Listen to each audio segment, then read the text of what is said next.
Quem vai gravar? Beleza. Então, galera, vocês tiveram uma introdução aí bem legal aí com o Rubens, né? Uma parte mais de código no geral, né? Fizeram uma análise exploratória de dados comparando aí 2019, um período pré-pandemia, e depois 2023, um período pós-pandemia, né? Qual que foi a relação das notas aí do pessoal no Enem pós a pandemia, né? Nesse contexto geral, né, a proposta em si do dia de hoje aqui é o quê? Vocês fizeram uma análise junto com o Rubens e beleza, mas o que vem depois? O que eu faço com esses dados, né? Geralmente na empresa, quando a gente tem vai apresentar algum tipo de informação com base em dados, né, para gestor, para nem que seja mesmo para um amigo, né, vai defender uma ideia, seja para um TCC, não necessariamente também para uma empresa. A gente precisa estar infundado em algumas coisas e é sempre bom a gente utilizar de uma prática, né, para poder mostrar esses dados de uma forma organizada. Então, com base nisso, a gente montou essa aula e agora a gente vai para a parte 2, que é justamente a criação do storytelling, né? Entender como funciona, passar algumas dicas aqui de como que vocês podem, em termos mais comuns, né, vender o peixe para outra pessoa. Então, dando início aqui, o que é o storytelling, né? Ele é a arte de contar uma história, né, de uma forma estruturada para transmitir uma mensagem que provoque uma emoção ou engajar, né, ou engajar um determinado tipo de público. É passar aquilo que você quer como objetivo para você para outra pessoa. E para que serve isso, né? Aí eu citei 4 tópicos aqui, né? Facilitar a compreensão de uma ideia complexa. Isso no ramo técnico é muito essencial, principalmente dentro da empresa. Eu vivo isso todo santo dia. Meus gestores são um pouco mais velhos, né? São bem mais velhos, na verdade, do que eu. E eu sou de uma parte de software dentro da minha área e eles não têm muito conhecimento. Então, eu tenho que pegar assuntos complexos e transformar eles em assuntos acessíveis para esse tipo de público, né? Que não tem um know-how tão técnico nesse sentido. Tornar a apresentação mais envolvente e memorável, criar conexão emocional com o público. Isso depende bastante do cenário onde você está trabalhando, principalmente se você quer vender uma ideia, por exemplo, para ganhar um investimento em algo. Isso é um ponto que tem que ser muito explorado. E aumentar o impacto e persuasão da mensagem, né? Isso também variando com o contexto. E aonde você pode ser usado? Aqui, aonde pode ser utilizado, né, esse tipo de aplicação? Literalmente em qualquer tipo de cenário onde você precisa expor suas ideias ou explicar algo para outras pessoas, como eu comentei, né, algo talvez num cenário mais complexo. Apresentações profissionais, marketing, vendas, educação e treinamentos, negociação e liderança, conteúdos digitais, no geral. Uma boa apresentação, ela é seguida de uma boa estruturação, né? Ela tem que ter uma boa estrutura, ela tem que seguir alguns pilares básicos. Os principais pilares que eu coloquei aqui são 4. São 4 pilares, né? E desses 4 pilares, eu gosto muito de fazer uma analogia com, por exemplo, a criação de roteiro de filmes, né? Todo filme, em suma, ele tem um determinado contexto, uma problemática dentro do filme, um clímax e uma solução para aquele problema que foi gerado lá no início, né? E, consequentemente, aqui no nosso caso, a gente tem uma conclusão com o fechamento das nossas ideias, né? Então, o contexto em si, né? É uma situação inicial, onde você apresenta o cenário de algo que você está analisando, o problema, o obstáculo, que é aquilo que na maioria das vezes é o que você quer resolver ou que está te impedindo de fazer algo e você precisa pedir recurso, né? É um obstáculo, um desafio ali que precisa ser resolvido.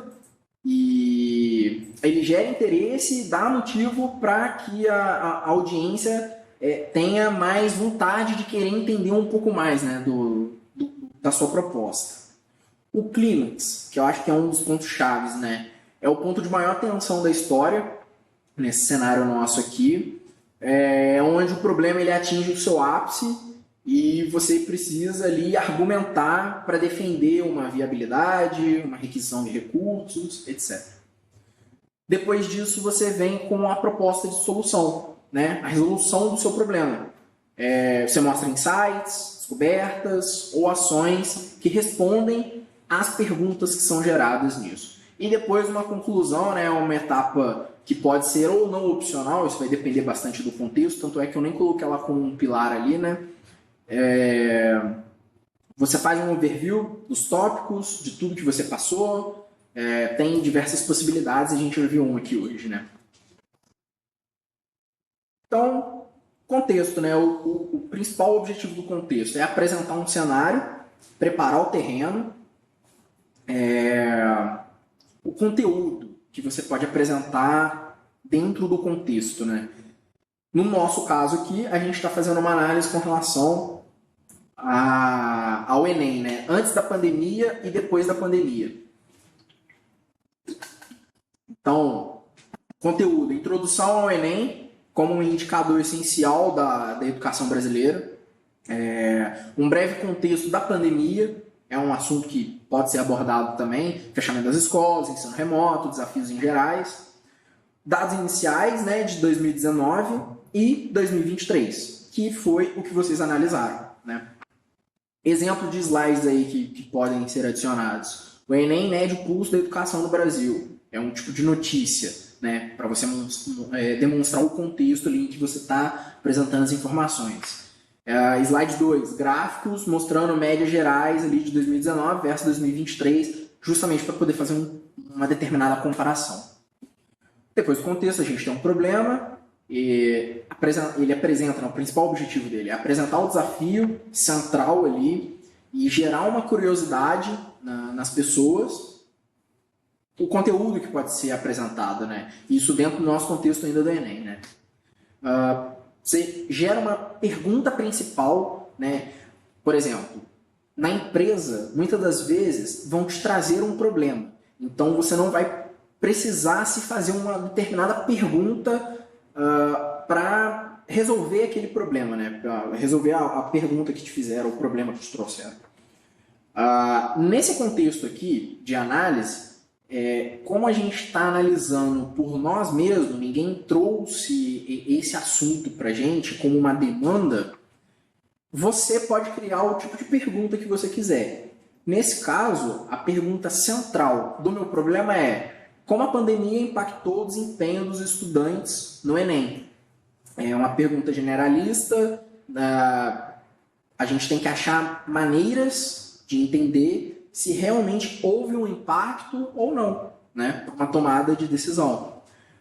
Você pode utilizar os dados iniciais ali, né, que mostram uma queda na média entre 2019 e 2023, que foi basicamente tudo que vocês fizeram na primeira parte, né?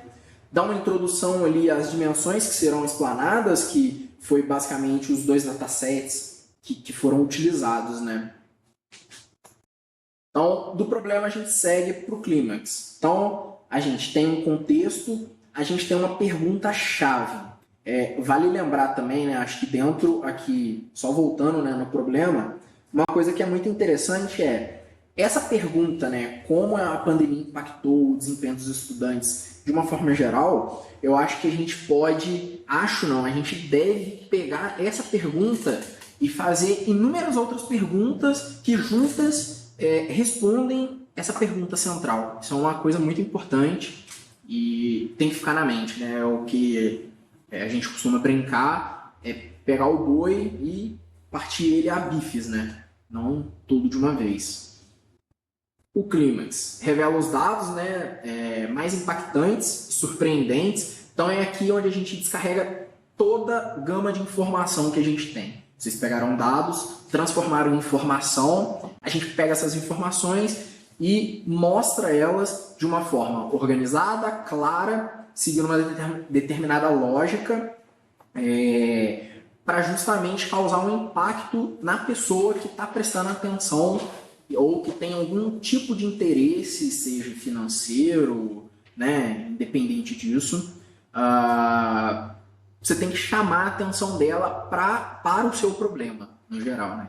Então, comparação entre as escolas públicas e privadas, relação entre renda familiar e desempenho nas linguagens, acesso à internet, se as pessoas têm ou não acesso à internet, e outros destaques, né, como diferenças regionais ou por gênero, se houver, né, nesse caso aí, dados fortes para a gente poder analisar. Isso na prática que vocês fizeram com o Rubens, eu acho que não foi o problema, porque as bases de dados eram muito grandes, inclusive, né?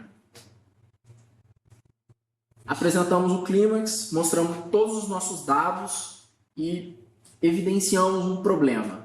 Agora a gente tem que trazer uma solução para aquele problema. E aí? Você me mostrou o problema, você me mostrou o contexto, me mostrou o problema em que a gente precisa atacar, eu entendi tudo, todos os dados que você me explicou, mas e aí? A gente vai ficar só por isso? Não. Aí entra a solução, que oferece uma reflexão e insight com base nos dados, né? Você pega tudo que você analisou e mostrou como informação, resume e gera uma solução para determinada coisa que você estiver analisando. Então, nesse caso aqui, né, o conteúdo aqui pode ser o perfil dos estudantes acima de 80, que foi alguma coisa, foi algo, né, que vocês calcularam agora no final.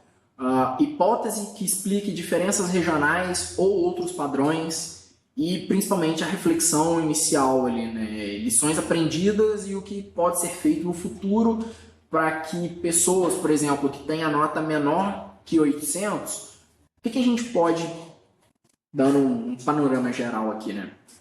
O que a gente poderia utilizar daquele perfil traçado, né, para as 5 pessoas que tiraram a nota acima de 800, o que a gente poderia traçar para que pessoas que tiveram a nota menor do que 800, né, menor do que aqueles perfis, o que a gente consegue fazer para melhorar a nota dessas pessoas? Né? Existe alguma variável dentro da nossa tabela que diretamente a gente consegue trabalhar, seja dando um curso como esse aqui, seja distribuindo um canal de informação aberto para outras pessoas, né, com conteúdo rico? São coisas a se pensar. Então, aqui eu coloquei, né, um slide um pouco resumindo tudo isso que eu comentei, né? Então, além desses pilares, né, para você montar toda a sua apresentação, né? Isso aqui inclusive é muito válido também para TCC, que querendo ou não você apresenta um problema, né, e tem que vender uma solução para uma banca que na maioria das vezes a gente fica nervoso e tudo mais. É um cenário bem legal, né? Eu mesmo já apliquei isso diversas vezes e sempre dá certo, sempre dá certo.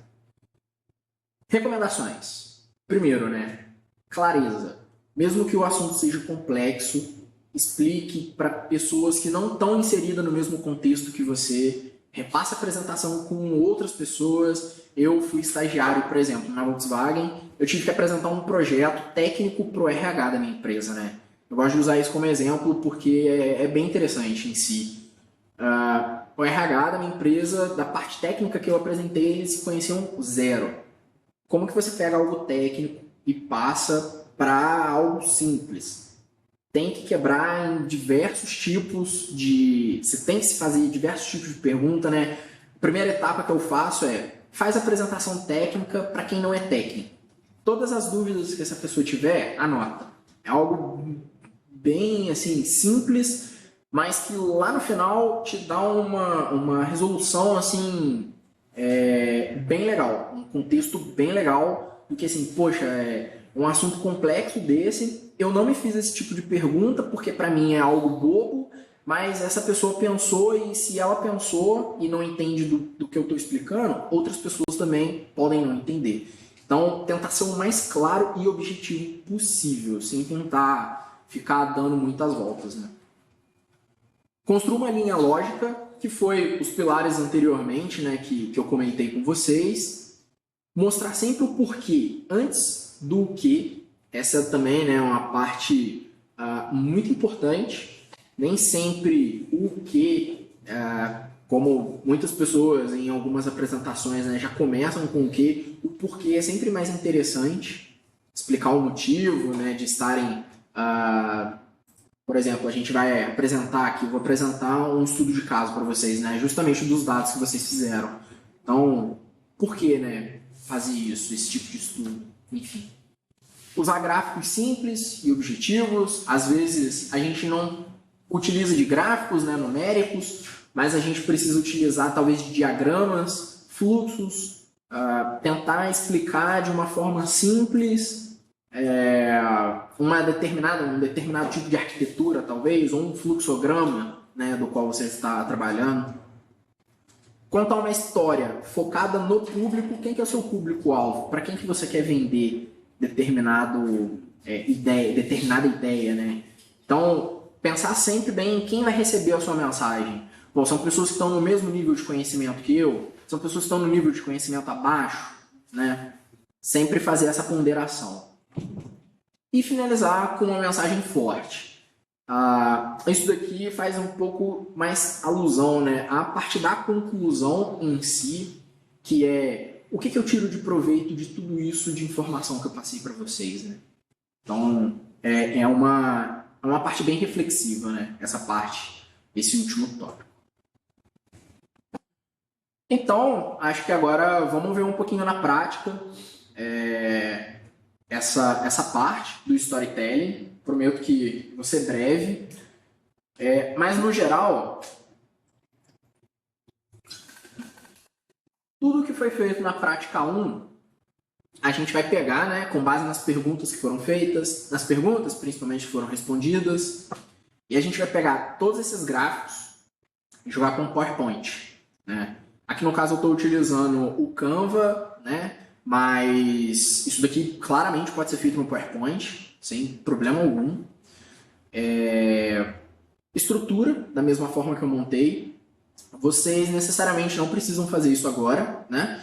Mas essa apresentação ela está disponível para vocês, então vocês precisarem para consulta, putz, esqueci um determinado tipo de pilar que você falou lá atrás, né? Tem para vocês consultarem. É uma prática muito legal e eu sugiro que pelo menos uma vez na vida todo mundo tente pelo menos seguir esse roteirinho. Eu acho que vai ajudar muito vocês, tanto as pessoas, tanto o seu público-alvo, quanto você mesmo na hora de fazer uma determinada apresentação. É um ponto muito importante. Então vamos lá. Storytelling com dados, né? Explorando o impacto da pandemia na educação brasileira. Então, lá atrás, vocês fizeram o EDA, né, a análise exploratória de dados, e aqui a gente vai, de fato, agora falar um pouco sobre isso. Né? Então, vamos lá. O nosso contexto do que foi estudado aqui. Né? Em 2019, né, a gente tem algumas matérias aqui. Em 2019, né, o Enem registra aí a menor abstenção da história. Dos 5 milhões de inscritos, 23,06% se ausentaram no primeiro domingo. 27,2% ali, né, não compareceram a um segundo dia de provas. Notas, aí tem uma notícia do G1, né? Notas médias caem. As notas médias do Enem de 2019 caíram em todas as áreas objetivas, se comparado a edições anteriores, como matemática, ciências humanas, linguagem, ciências da natureza. As notas, vocês podem observar ali na tabelinha, né? De uma forma geral, foi bem menor que os anos anteriores. E a outra notícia aqui, né, de acordo com o INEP, quase 4 milhões ali aproximadamente, né, de pessoas fizeram o Enem 2019 e de 3 a 10 de novembro, 72,8% dos 5 milhões de inscritos. Né? Beleza. Isso aqui já agora num outro cenário, né? Ali já durante a pandemia. Então, a gente tem uma notícia ali que mostra que, de acordo com o relatório de monitoramento global da educação, né, o relatório do GEM, em 2020, foi divulgado ali em julho, né, que 258 milhões de crianças e jovens não tiveram acesso à educação. Tem uma notícia no site da Globo também, né? Educação na pandemia em números. 70% das redes de ensino declararam ter cumprimento do ano letivo em 2020. Suspensão de aulas presenciais em março de 2020, dentre outros fatores, né? 5,5 milhões de estudantes no Brasil não tiveram acesso tiveram acesso limitado, né, a atividades escolares, e 78,6% aí foi o grau de dificuldade de acesso à internet, ou seja, muitas pessoas tiveram dificuldade com acesso à internet durante a pandemia. E percentual de escolas brasileiras, né, que não retomaram as atividades presenciais no ano letivo de 2020 foi de 90,1%, bastante coisa, sendo que na rede federal esse percentual foi de 98%, pior ainda, né? Muitas pessoas de colégios federais, aí, estaduais em si, foram prejudicadas, né? Seguindo pelas escolas municipais, 97,5%, estaduais e privadas. Diante desse contexto, mais de 98% das escolas no país como um todo adotaram o ensino não presencial. Em meio à pandemia, né, o Enem, essa foi uma notícia que saiu, né, um pouco bem antes ali, foi em janeiro de 21, como iria se desdobrar, né, o Enem daquele ano ali, né, em meio à pandemia, o Enem deve escancarar desigualdades educacionais, que foi o que a gente viu aí ao decorrer da pandemia. Em 2023, né, pandemia e seus impactos no Enem, isso daqui são matérias já um pouco mais recentes, né, que mostra aí, por exemplo, que o Brasil ainda não se recuperou, por exemplo, na educação dos impactos gerados na pandemia. Ou seja, diante desse contexto, com os dados que a gente teve no Enem, né, dentro desse cenário, né, lembrando sempre. E aí, será que com o impacto como que a pandemia realmente impactou o desempenho dos estudantes no Enem, em geral? Então, logo de cara, vocês já podem observar que tem um gráfico aqui que mostra a redução, né, um percentual de 22,8% no número de participantes do Enem. Ou seja, em 2019 a gente teve ali 5 milhões de pessoas participando e em 2023 4 milhões apenas, né? É uma diferença bem grande, né? 22%, quase 23% ali. Mas e aí? Esse é um problema muito grande que a gente tem, né? Como que está o nível da educação no Brasil? O que será que gerou, né, essa queda? Foram limites, talvez, financeiros? No caso ali, algo financeiro? Ou realmente falta de estudo? Como que foi, né? Então, diante do nosso problema, a gente entra aqui no clímax, no geral, né? Então, sempre fazendo algumas perguntas e tentando responder elas o mais objetivamente possível. Então, por exemplo, um dos gráficos que foi calculado por vocês, né, inicialmente foi qual foi a média geral de redação por região, né? Então, a gente vê aqui que o estado de Minas Gerais ele foi um estado que, quando você compara 2019 com 2023, 2023 se sobressaiu ali na média.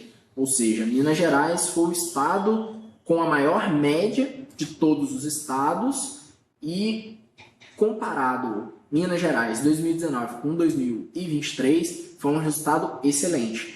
Isso se reflete, né, para todos os outros estados, o que é muito bom, ou seja, apesar da queda no número de participantes inicialmente, né, na média, a média da redação no Enem, ela aumentou em todos os estados analisados, passando aí cerca de 600 pontos para 2019, né, para cima de 660 pontos em 2023, o que é muito bom. É um cenário aí muito interessante de se analisar dentro desse contexto, né?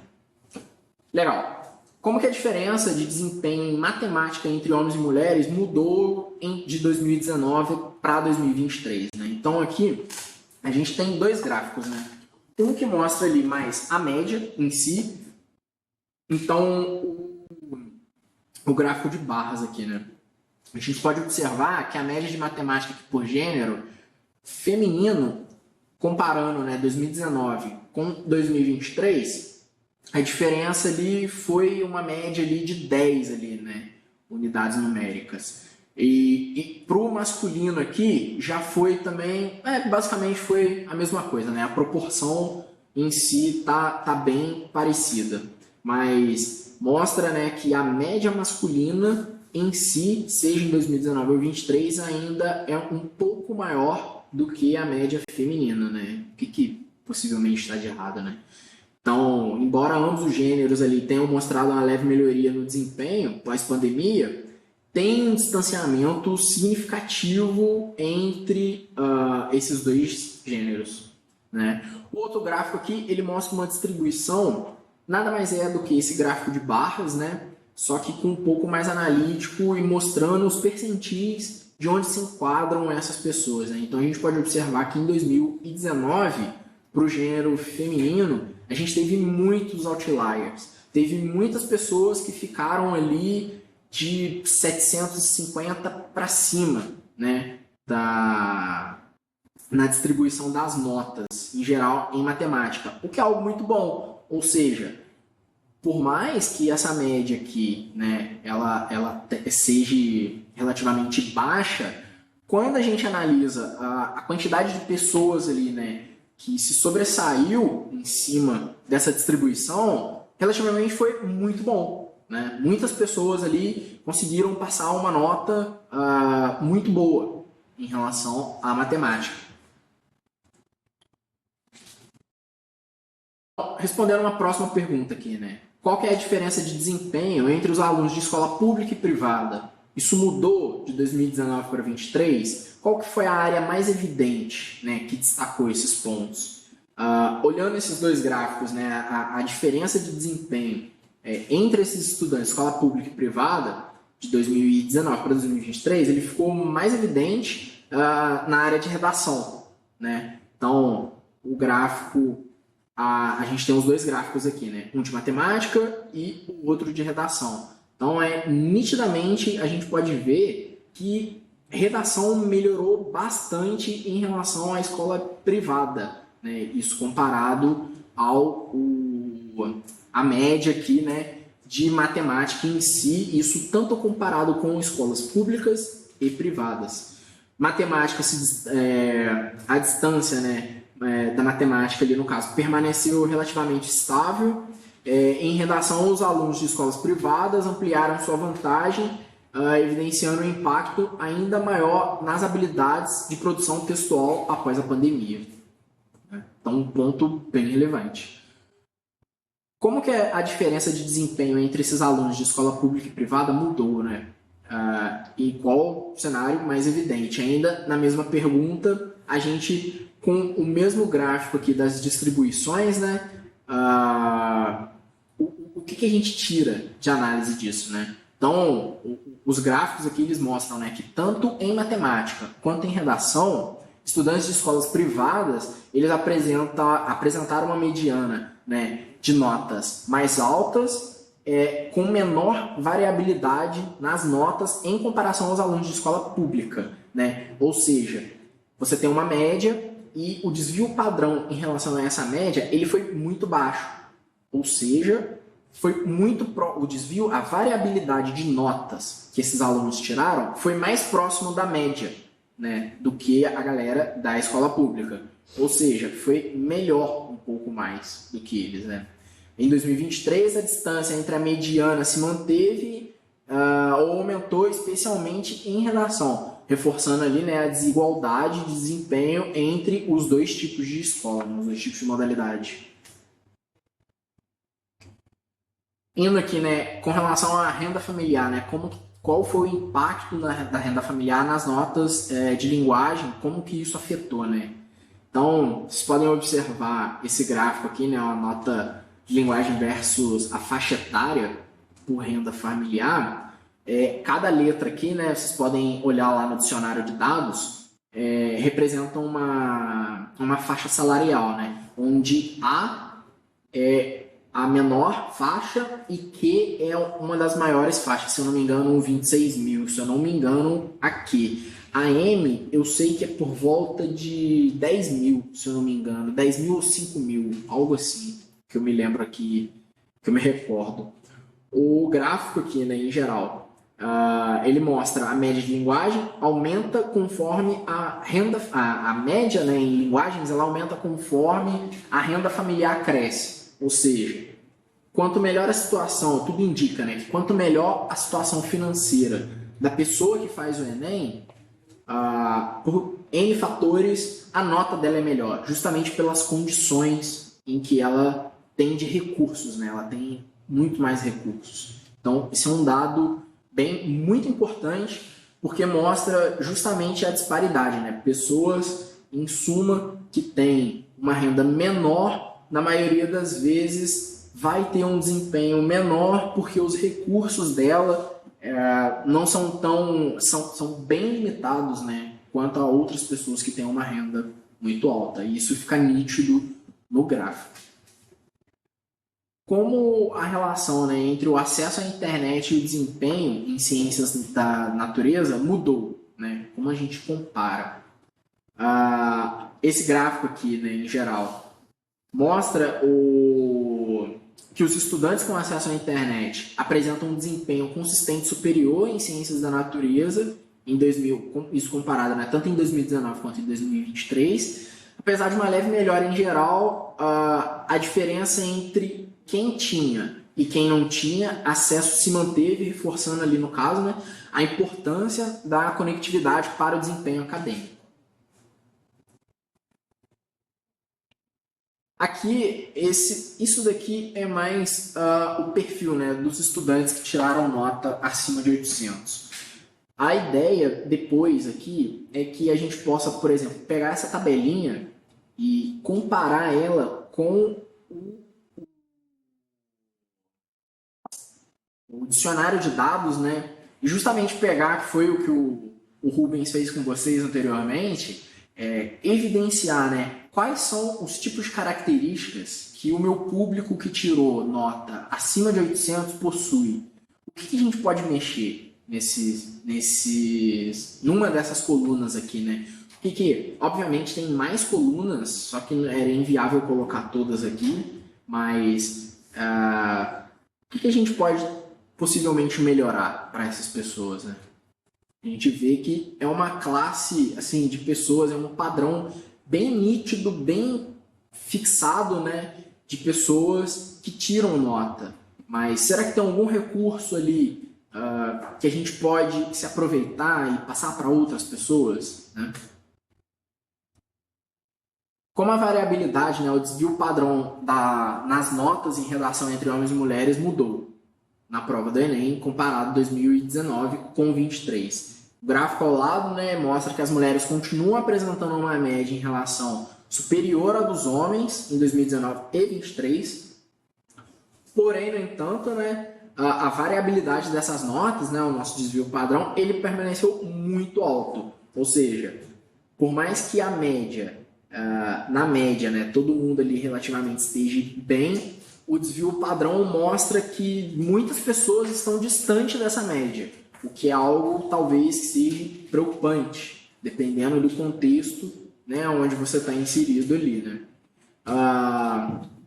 Mas em si é um cenário da média ali muito bom, né? E isso, a desigualdade ali no desempenho individual entre estudantes é ainda mais significativo. Por fim aqui, né, uma possível hipótese, né, gerar uma possível hipótese para explicar essa diferença de desempenho entre as regiões. Então, hipótese explicativa, né, algo que eu coloquei aqui com base no que foi analisado. As diferenças regionais no desempenho do Enem, elas podem ser explicadas principalmente por desigualdades socioeconômicas, né? O acesso desigual à infraestrutura educacional e tecnologia e diferentes condições de continuidade dos estudos durante a pandemia foi um forte fator que influenciou, né? Fatores socioeconômicos, né? Entrando um pouco mais em detalhe, a gente pode analisar ali região como o Sul e Sudeste tem maior índice de renda familiar, né? Renda declarada, que é a pergunta aqui 006. Acesso a materiais de estudo, aulas particulares, escolas privadas e mais frequentes nessas regiões, né? ou seja, o pessoal que tem mais condições, logo, possivelmente, o pessoal que tira as melhores notas. Estudantes dessas regiões tendem a ter uma nota mediana mais alta em todas as áreas, redação, matemática e etc. Infraestrutura, as melhores escolas públicas e particulares, com mais recursos pedagógicos, tecnológicos, se concentram mais aqui na região sul, sudeste e sul, né?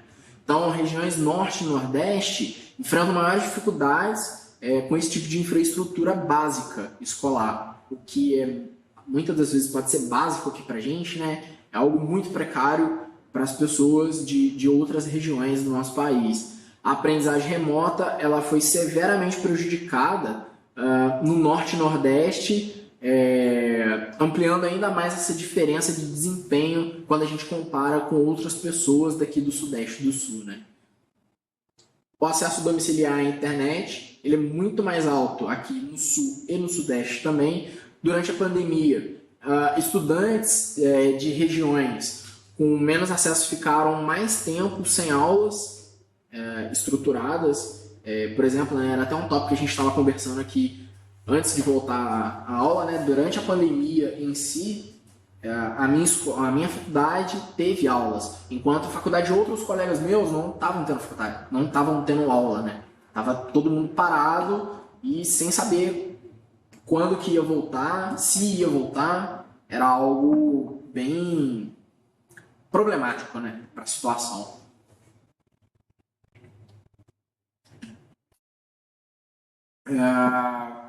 Então, as pessoas que já possuem uma dificuldade de infraestrutura, né, como a internet, num período de pandemia que elas não podiam ir à escola, piorou de vez, né?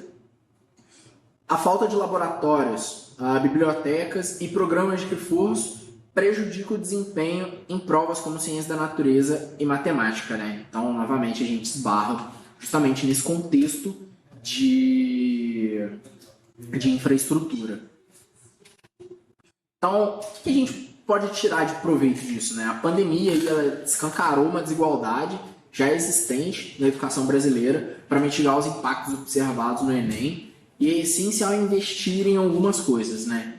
Principalmente, infraestrutura escolar é primordial para algumas áreas, como a gente viu anteriormente, garantir o acesso de qualidade para todas as regiões é difícil, mas o governo acho que tinha que ser uma pauta bem ativa do governo para que isso de fato fosse evidente, né? Utilizar desses insights aqui que a gente viu para falar, poxa, a gente realmente precisa destinar mais recursos para essas áreas, para essas pessoas.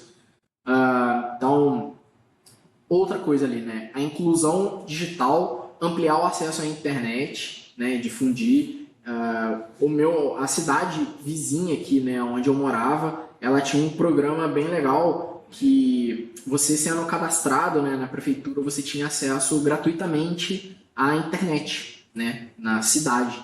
Então, tinha alguns pontos da cidade que você podia acessar a internet e tem um lugar, eu não sei se esse lugar ainda tem ali, mas era um laboratório que você podia simplesmente ir lá, usava os computadores, né, só precisava levar a sua identidade, podia ficar lá no computador fazendo pesquisa, tinha alguns livros que você também podia fazer acesso, ou seja, são pequenas coisas que, mesmo que a pessoa não consiga ter uma condição de ter algo em casa, o próprio governo em si, né, a prefeitura, município, estadual, seja lá o que for, ela consegue provisionar ali um recurso para que determinadas pessoas não fiquem sem, né? Então, esse local que eu comentei, né, diversas vezes eu cheguei lá para poder imprimir algumas coisas, até mesmo fazer pesquisa com alguns amigos, era algo bem legal, né? E acolhe mais as pessoas, gerando aí uma inclusão muito maior para pessoas que possivelmente aí possam vir a ter algum tipo de dificuldade. Programas de reforço, né, apoiar os alunos de escolas públicas em regiões mais afetadas, políticas de reforço escolar focadas principalmente ali em escolas públicas, né, que é o objetivo em si, mais impactadas pela pandemia. É fundamental para recuperar os conteúdos perdidos e reduzir as desvantagens de aprendizado que aumentam durante o isolamento, né? Mesmo que a média em si comparando, né, o Enem de 2019 com 2023, as médias para 2023 tenham sido maiores, superiores do que as de 2019, o que é uma coisa muito boa. Uma coisa ficou muito clara: a desigualdade ela prevalece independente dos cenários, né? Independente do contexto ali, antes, pré-pandemia e pós-pandemia, né?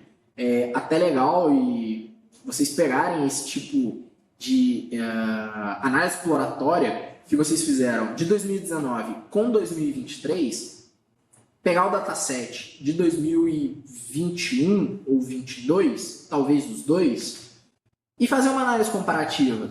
Pô, a média em 2023 aumentou. Mas como que era esse cenário ali um pouco depois da pandemia, né? A gente escolheu um cenário um pouco maior, né, logo bem depois ali de 2020, justamente para entender se ainda havia algum resquício de pandemia ou se, de certa forma, a normalidade, né, retomou com relação à educação em si, à média em si de nota dos alunos, né? E o resultado foi muito bom em termos médios e a gente conseguiu comprovar com dados, né, que foi muito bom em si. A média das pessoas aumentou muito de 2019 para cá, que é um cenário muito bom. E por fim aqui, né, políticas regionais personalizadas. Isso aqui, né, infelizmente, vai variar de região para região, mas entender e atacar as necessidades específicas para cada estado, né? Cada estado vai ter uma fragilidade e isso tem que ser uma pauta eminente para que seja debatido e que seja feito, tomadas ações sob medidas, né, para as pessoas de cada um desses estados. Partindo aqui então, né, para as nossas considerações finais, né, a gente tem a importância do storytelling na análise de dados como um todo. Aprendemos aqui, né, que uma boa narrativa ela é fundamental para transformar dados brutos em mensagens claras e impactantes. A forma de estruturar, né, como estruturar uma história com dados, né, é algo que eu utilizo muito para tudo que eu faço no meu trabalho e é uma coisa que eu gosto bastante de utilizar, sempre me dá um retorno positivo. A pergunta central, ela tem que ser explorada por subperguntas. Sempre que vier um problema, tente quebrar esse problema em outros problemas, que quando somados, né, você consiga responder aquela pergunta central. Essa eu acho que é uma das considerações, assim, falei lá no início e volto a falar aqui, né, no final, é algo que tem que bater na tecla. Vocês têm que fazer outras perguntas, ou se uma pessoa te trouxer uma pergunta central, faça outras perguntas a essa pessoa, veja se é coerente o tipo de pergunta que você está fazendo e tente traçar uma rota, né, para poder responder a sua pergunta central. Impactos observados, né, no desempenho estudantil. Analisamos aí, né, com fatores de renda, tipos de escola e acesso à internet, influenciaram nas notas do Enem 2019 e 2023. A relação entre a pandemia e a desigualdade educacional, né, que foi o que eu concluí um slide atrás ali, né, que a pandemia em si não criou uma desigualdade, porque nesse cenário a gente sempre esteve dentro dessa desigualdade, né, mas ela ampliou muito essas diferenças existentes entre regiões, gêneros e realidade socioeconômica. Então, a pandemia em si, ela foi uma das notícias, se eu não me engano, foi a última notícia do G1 que eu mostrei lá no início, né? Que em 2021 era esperado que a pandemia escancarasse a desigualdade e foi justamente o que aconteceu, né? Foi justamente o que a gente percebeu. Em 2019, já pelos dados, a gente conseguiu analisar que já havia uma pequena desigualdade, uma grande desigualdade entre os diferentes tipos de público, e na pandemia isso ficou escancarado mais ainda, né? E por fim aqui, análise de dados aí como ferramentas de transformação, né? Entendendo que analisar dados de forma crítica e bem estruturada é essencial para identificar problemas reais, propor soluções relevantes para a sociedade como um todo. Então, A gente finaliza por aqui, exatamente aí 1 minutinho só de atraso. Agradeço aí a participação de todos. Não sei se o Rubens dá alguma mensagem final aí para vocês aí também. Eu espero ter passado um pouco aí de conhecimento com relação a essa parte, né, de storytelling. Espero que vocês utilizem bastante disso no dia a dia de vocês, seja profissional, acadêmico. O profissional, usem bastante o acadêmico para treinar essa parte do storytelling, que é o momento em que todo mundo pode errar sem ser julgado. Infelizmente na indústria, né, a gente tem bastante, dependendo ali de onde você trabalha, né, julgamento com essa parte. Então, utiliza bastante no meio acadêmico, se você se enquadra no meio acadêmico, ou na indústria, sempre quando montar uma apresentação, presente para pessoas, dependendo ali do contexto, né, se for algo complexo, pessoas que não entendam, acolha as perguntas dela, tente responder isso na sua apresentação de forma mais clara e, sem sombra de dúvidas, vai dar certo a sua apresentação em si. Mais uma vez agradeço aí a colaboração e a participação de todo mundo. Não esqueçam de colocar o nome no chat para a presença, que o Rubens já estava me olhando aqui, que ele já ia pedir isso para vocês. E qualquer coisa aí, né? Algumas pessoas da minha primeira aula vieram me chamar no LinkedIn, outras chamaram no Telegram. Fiquem à vontade, pode usar os meios de comunicação ali, sempre aberto aí para a gente conversar e trocar uma ideia legal aí. Beleza? Uma boa noite para todo mundo e não se esqueçam de deixar o nome no chat aí, por favor, hein? Obrigado. Obrigado.